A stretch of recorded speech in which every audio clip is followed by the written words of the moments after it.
What's up, guys? Brian here, coming at you with a short live video. Just wanted to give you guys kind of an update on the status of the bucket. Actually, what's up, Kaden? How are you doing? How's the weather over there? Let me light this thing up, and then I'll show you the status of the bucket as it is, and then I'll show you what I'm doing to it. Snowing over there? Oh, dude, I feel ya. That must suck. I mean, I love the snow, but I can only take so much of it before it starts to get old. So as you can see, I'm opening up the bucket. Okay, let's see, let's put this, there we go. You guys should be able to see it now. Okay, get out of here.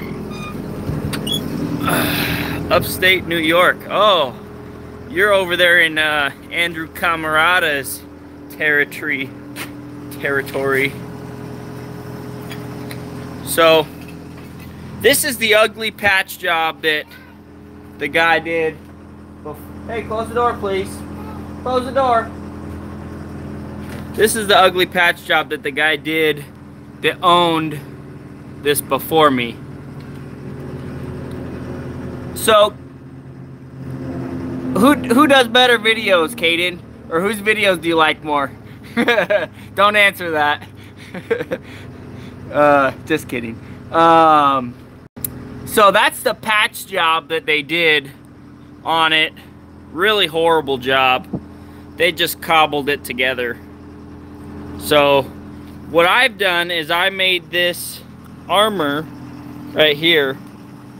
This is made out of AR 400 plate, right?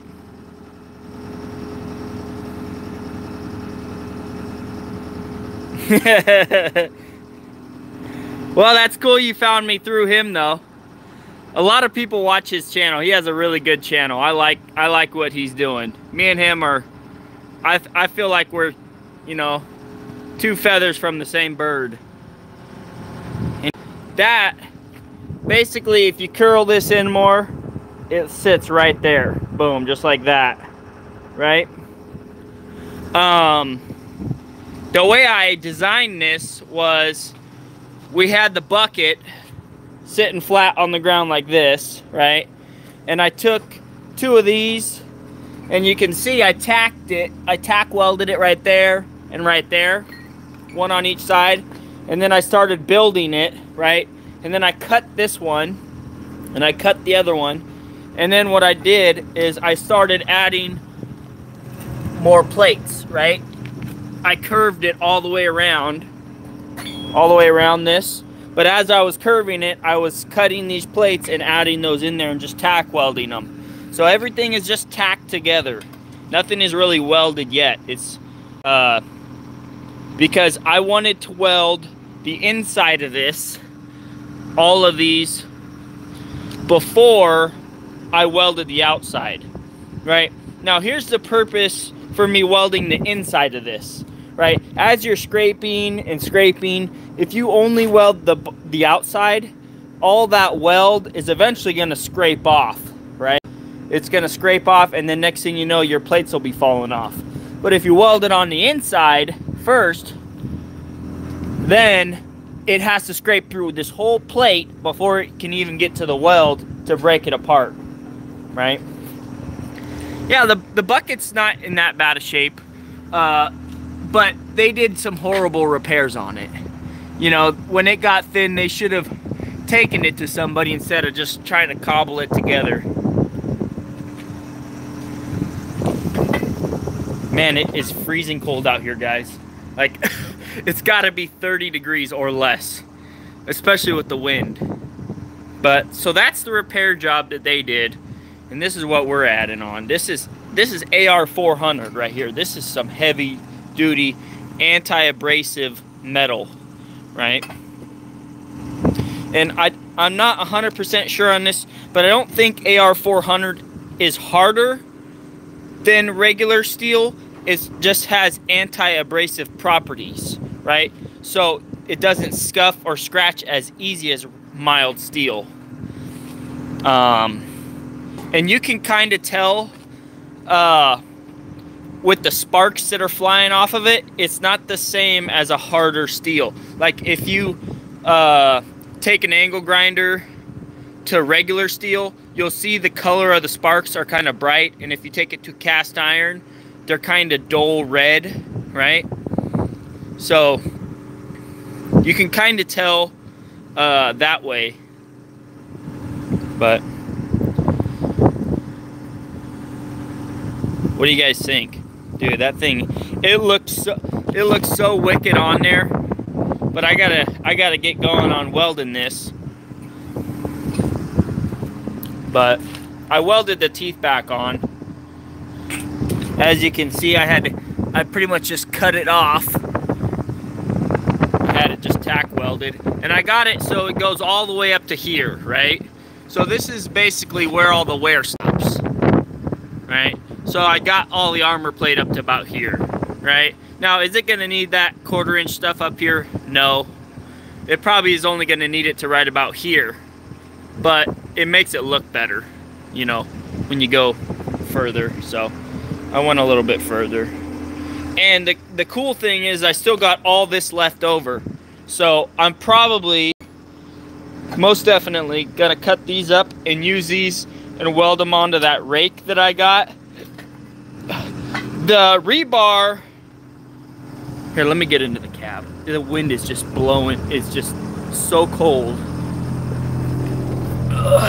Let me get in here. Oh yeah, this is much better.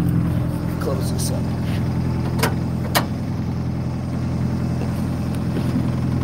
Okay. Okay. What's up, Carson? Let me go ahead and curl this in and set it down.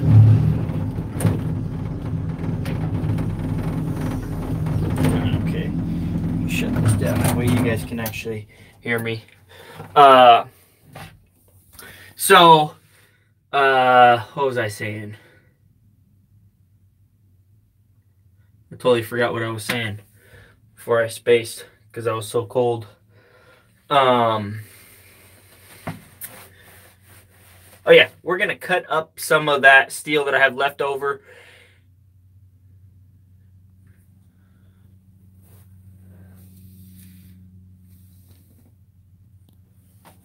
You gotta learn by watching others, man. That's the key, you know, and just experiencing.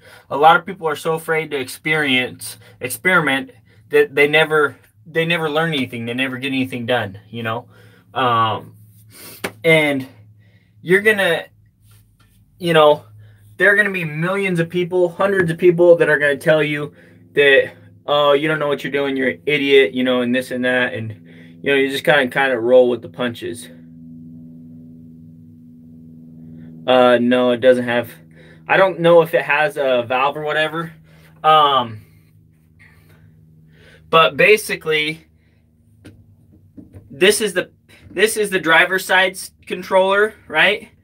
If I press forward, the stick goes out, right? So imagine this is the excavator. The stick goes out. If I pull it back, the stick comes in. This is swing left, swing right. This controller right here, this is up with the main boom, down with the main boom. This is curl in, curl out, right? And then this is the thumb in, and then this trigger is the thumb out, right? At least on this particular machine. I love the way this machine is set up. The controls are perfect for me. It's exactly how I think in my brain, so it didn't take much for me to get kind of used to the way it operates. Now, granted, the more seat time, the better you get, obviously. But, oh yeah, so the rake I built, right, with the rebar, everybody was saying the rebar was going to bend, the rebar is going to bend, this and that and that. The rebar did not bend. Okay? It just snapped clean off. The welds didn't even break. It just broke right at the very edge of the plate. Can I show you? I think I can show you. Yeah, I can show you. Yeah, so the rebar didn't even bend. It just snapped clean off, right? It was kind of working for what I was hoping it would. You know, just scraping inches and stuff. That it would work perfectly for that. But as soon as you put it any depth in the ground and pull, it didn't even bend the rebar. It just snapped them right off, right? Now, I don't know if that's because I caught a tree root or something, but it just snapped them right off.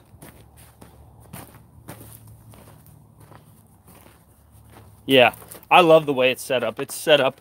It makes so much sense the way it's set up. Here, let me go over here and show you. The sun is so warm, but as soon as the wind starts blowing, it's just insane. Look at it just snapped them right off. It just snapped them right off. They're still on there. Even this hard steel, the spring steel or whatever, it just snapped it clean off. Look at that. See, can you see it? There you go. It just snapped it right off. Ow. It didn't even bend it. It didn't even bend the rebar. It just snapped them right off. I had no idea that it was gonna do that. So I thought they were gonna bend. Everybody was saying they were gonna bend. They just broke right off. They just broke. It's crazy. But you never know unless you're gonna try, you know. And the rebar was only, what, 50 bucks, I think, or something like that. And I still got it, so I can use it for something else if I want. But obviously nothing for the excavator because it's just not strong enough. Yeah, I welded those teeth on there. I welded them all the way around though, instead of just a 1/2 inch like the other guy did. Another thing I'm gonna do with some of this leftover plate, watch this. So see how thick that is? I'm gonna cut these into triangles, right? And I'm gonna weld it onto that, so I actually have a thumb that can actually grab stuff. Because the way this thumb is kind of designed, it's kind of sucky. And the reason being is it's so flat, and then it just has a slight curve. You know, the curve is only 5 inches maybe from the top to the bottom. If you put a straight edge on it, it's not. And then the other issue with grabbing stuff like logs and stuff is, see these cutter teeth right here? These are such a pain when you're trying to grab logs, because they're pushing it up, right? So the log's sitting in there, and then it just barely, because this is not bent enough, it's not curved in enough, right? You can't hardly grab anything. So, I mean, you can grab stuff, don't get me wrong, it grabs just fine, but it's just, if you had a little bit more, just like 1/2 inch or 1 inch, you know, more of a tooth curved in, oh man, it would be so much better. So much better. And I'm just guessing these are probably worn down, because they probably were, you know, I'm guessing they were at least to there. You know, there's no way they were that rounded. I don't know, I've never really seen a lot of thumbs, so not 100% sure, but that's the armor plate I'm going to put on there, Carson. This is the AR-400. That's some heavy-duty, thick stuff right there. So basically, I just tacked it all together when it was sitting on the bucket, right? I had the bucket sitting like this, and I just laid it all on there and tacked it all into shape. So now I'm going to go through and weld all of the backside. That's a lot of welding right there. So, yep. That is a lot of welding. But this thing's going to be so beefy when it's done. Man. It's going to be awesome. Anyways, what are you guys up to? Yeah, it would be cheaper, but there's no way it would last as long. This stuff is, you know, the hard face definitely would be cheaper. But the deal is the guy who did the repair to begin with, he just did such a crappy job.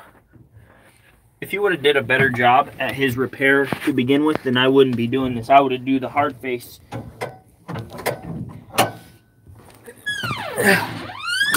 But he didn't really, you know, he just cobbled it together. Like if you go back in the video, you can see I showed everybody what it looks like, his repair, and it's a really crappy job. You know, he just took a few plates and welded them on every which direction, and looks like bird crap. So this is gonna look so much better, and it's gonna last as long as I'm gonna be operating the excavator. It's definitely gonna outlive my operation. You know, as long as I'm operating it. Somebody else will be operating equipment before it breaks. You know, who knows, maybe 10 years, 5 years, I'll be selling this piece and getting a different piece, you know, maybe a more newer one or something. Oh, you know what I can show you guys? I can show you some of the other repairs I did on the excavator. Here, give me a second. Let me fire this thing up again.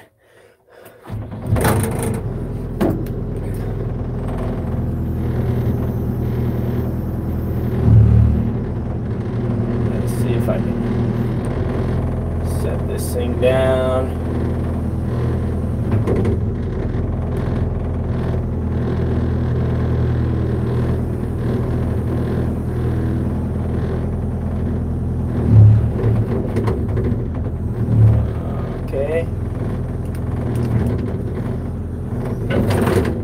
Okay, just set it down. Now I'll show you some of the other fixes I've been able to do on it. Shut this thing off. I'm probably gonna have to go get the ladder. Okay, the ladder's not too far away. You spent $6K on what? Fixing my track loader bucket with new plates and cutting. Yeah, $6,000. Holy cow.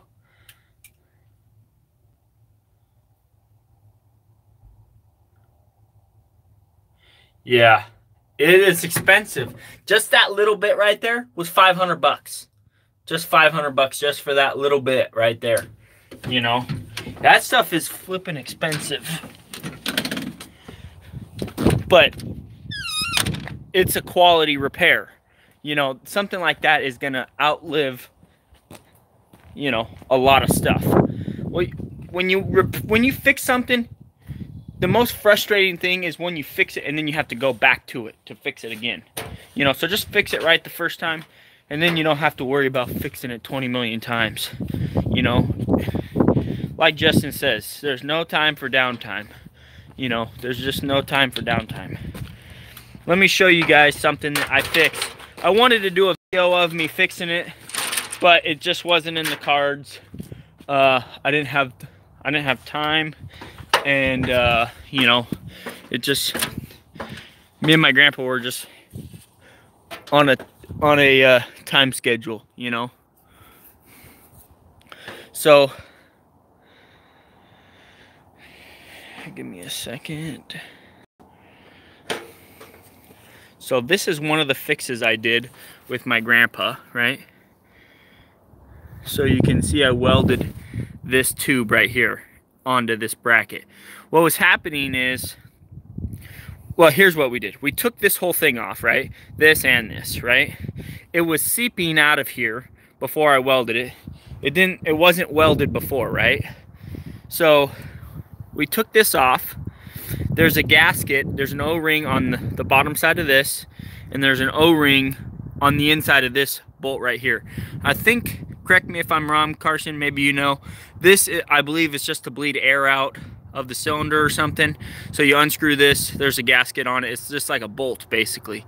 You undo these four, and there's an O-ring on the bottom of this that meets up with this, right? And then that's pretty much it. So we took the O-rings off, took that O-ring off.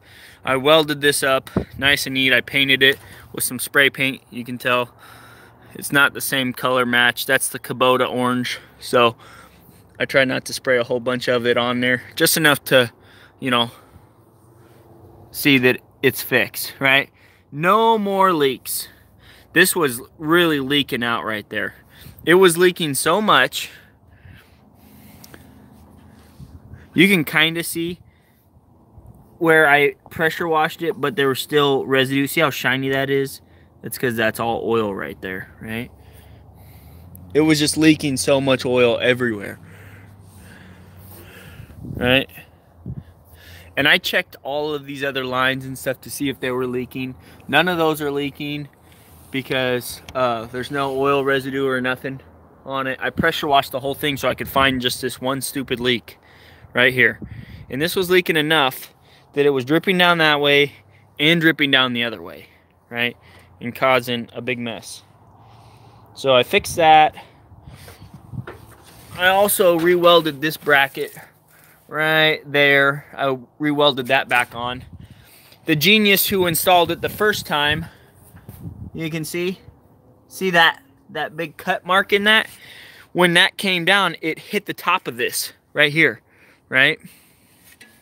And just broke it loose, right? You can see, no, that wasn't from the tree. See that one right there? You can see how that one's bent. Whoever welded those to begin with should be fired because, I mean, the clearance isn't even close to right. You know, what was he thinking when he welded those right there? He wasn't even thinking. I mean, look at that thing. You can just see how much, look at that. That's from retracting the arm. It's from retracting the arm, right? When you lift the stick up all the way. Anyways, whoever, no, this one wasn't leaking from the tree. It was just leaking just to leak, right? Since I bought it, basically.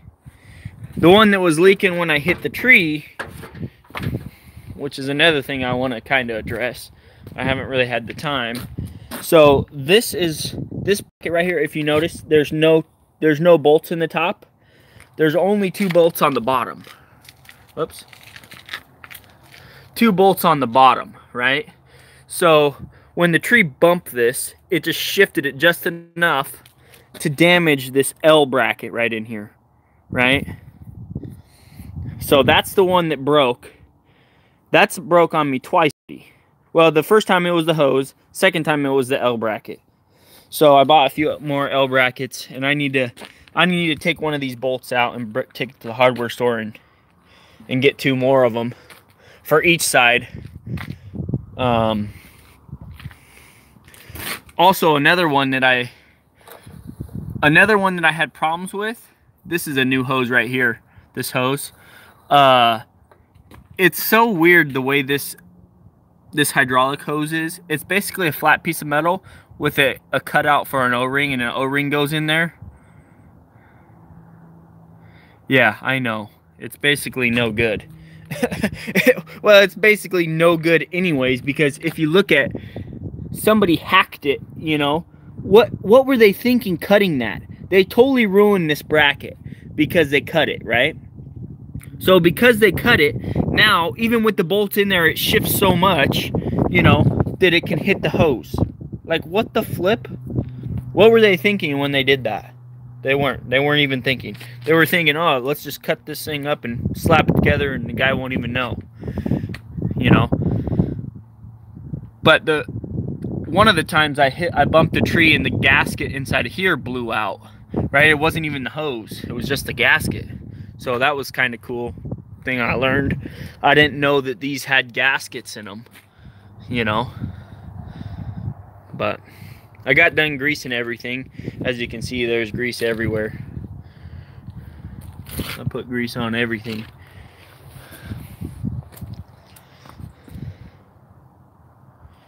But yeah, look at this hack job. I mean, look at that. Those 2 plates. Oh, thank you. Thank you. My wife hates it. That's why I still have it. Look at this. When they put this plate on, It looks like they had one that was long enough to reach up to here or something, but it broke off maybe, because that's probably what this is. This was probably, it was welded on the side. Maybe it bent or something. I don't even know. That's just a hack job repair though. Look at it. I mean, they just pieced it together. Another thing I'm gonna have to do before I weld that on is I'm gonna weld this up right here. This is split right here. That needs to be welded. This plate right here. Same with this side. It's just wore out. Got worn down too far. But I'll just weld that up real quick. And then once I slap this on there, I mean, it'll never even get touched anymore with all that metal on there.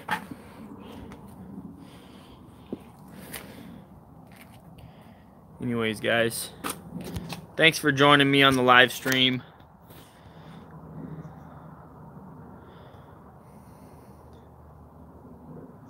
Cover is no good with belt. Yep.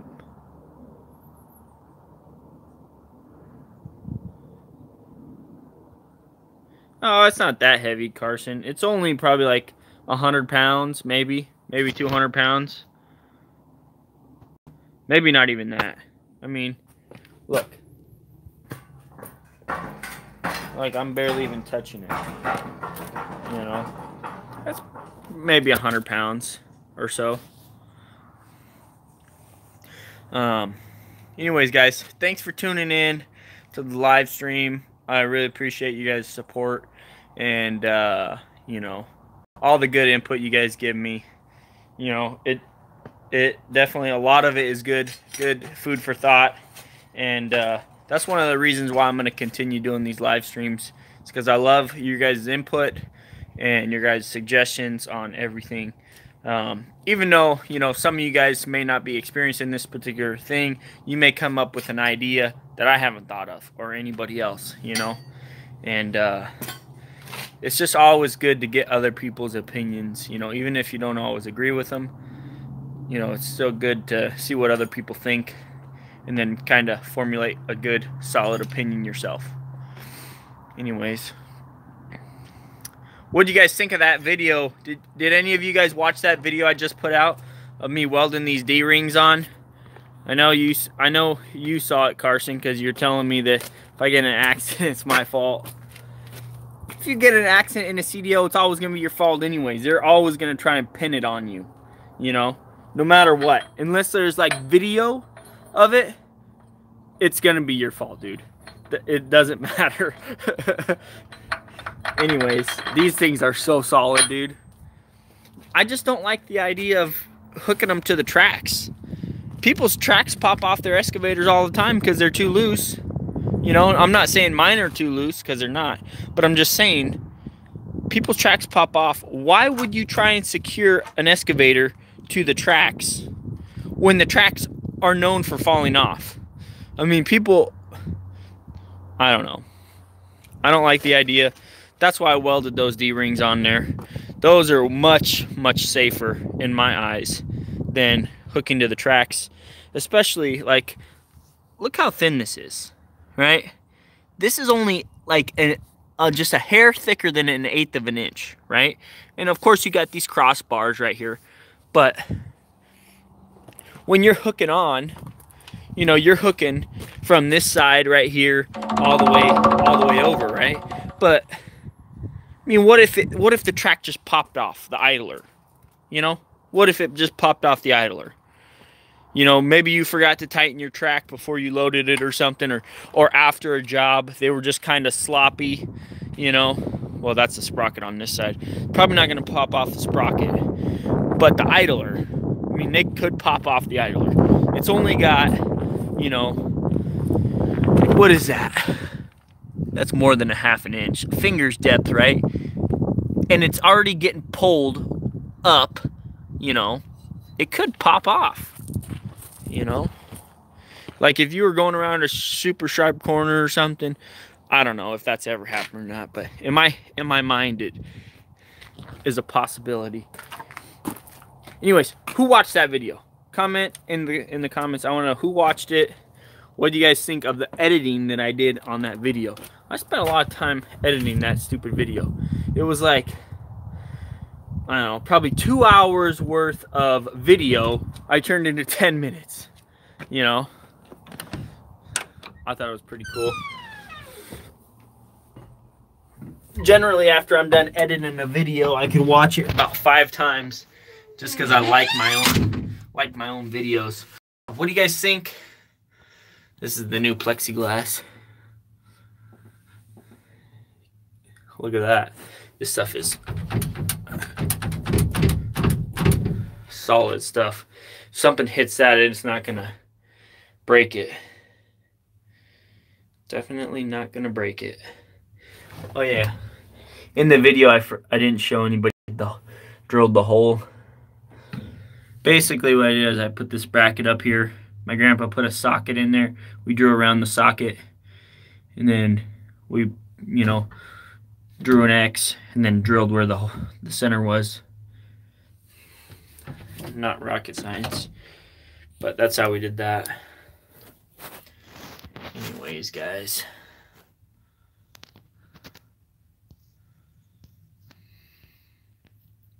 Did any of you guys watch that video? What do you guys think? Anyways, alright guys, it's been 30 minutes. I need to get back to work. I need to finish welding this thing. I got binders coming tomorrow, I think. I think it's tomorrow for the tying down the excavator. What do you think, Caden? What did you think? Also, if you want to see any specific content, definitely just write it in the comment section, and I'll try and get to a video. The channel is growing pretty fast, guys. We already got almost 2,200 subscribers, which is pretty cool. I just got a new drone, the DJI Mavic Zoom. It's not the exact one that Andrew has. It's a little different. I got the zoom model. He doesn't have the zoom model. So I can actually zoom in with the drone itself, which is pretty sweet. But his has like a different camera on it. So I don't really know the differences that much, but I just know mine has zoom on it, which is pretty sweet. So definitely more drone footage coming. Gonna get some cinematic views in the videos. Dude, so I just bought the DJI Mavic 2 Zoom. That's the drone I bought. And I have very limited flight experience. But with what I have, dude, this thing is like the coolest drone ever. Because like you can put it on tripod mode where it just stays in one spot. There's so many different settings on this drone. You can have it like watch a certain point of interest, you know, so if it moves, the drone follows it, or it can actually follow it, like as me, like as a person. Like if I'm walking, it can follow me and, you know, avoid obstacles and stuff. There's also settings where I can set up a map where the drone will go to these certain pinpoints, right? And I can also have it looking a certain way as it's traveling to that point, right? So that's going to be insane once I learn how to do that properly, set it up properly to do waypoints. Dude, that's going to be so sick, because then I can go into the quarry up on the Kapowsin quarry. I can have the drone follow me up there as I'm driving up there, you know. That'd be so sick, dude. Instead of having to, you know, drive the drone and drive at the same time, which is totally unsafe, and I would never do that. So, I mean, in order for me to get that kind of content, it's either